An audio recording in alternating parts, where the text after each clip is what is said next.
This might be the most expensive curse in physics history. You've probably heard it, the God particle. But physicists actually call it the goddamn particle. A cautious publisher simply removed the damn. Why swear at a particle? Because it was hard to find. To find it, the US dug a tunnel in Texas and burned $2 billion. Then the project was abandoned. Europe took over. They built the most powerful machine on Earth just to glimpse it. Why did we search so hard? Not to meet God, but to answer, how do we exist? Without this particle, you, your phone, this planet, everything would fall apart instantly. Atoms would dissolve into light and race at light speed.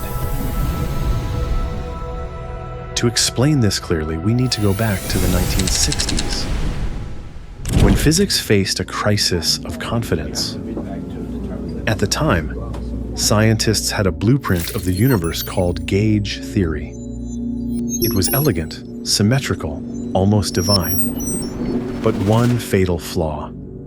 It couldn't explain mass. In the perfect formula, all particles had to be massless, like photons.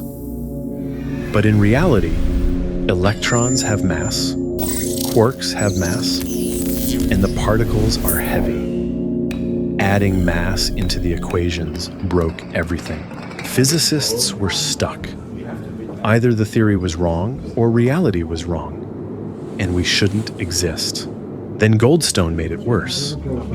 If you try to break symmetry to create mass, the math fights back. It produces massless particles you can't delete. The theory looked cursed. But hope came from an unexpected field, condensed matter physics. Philip Anderson noticed something odd in superconductors.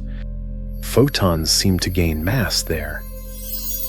He wondered if the vacuum wasn't empty. Maybe it contained some kind of medium. Soon after, 3 separate groups of researchers on both sides of the Atlantic had the same idea.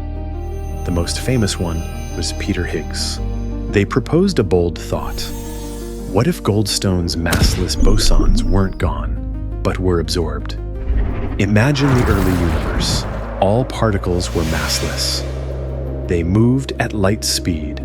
Then an invisible field, the Higgs field, condensed like syrup filling space, like an ocean. When particles slowly move through this field, they interact. It's not friction.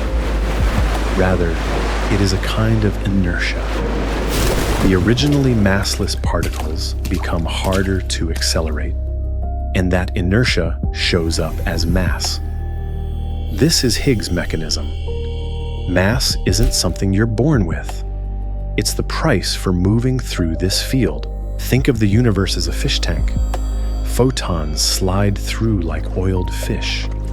They feel nothing and move at light speed.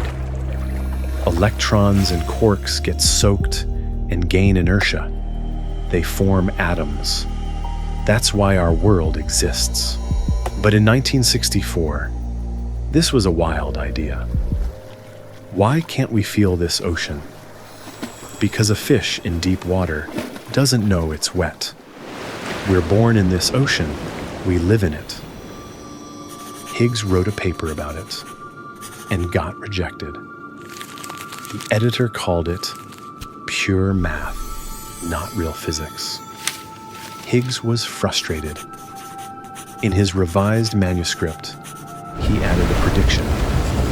If the field is real, we can excite a particle from it with enough energy. A splash in the ocean.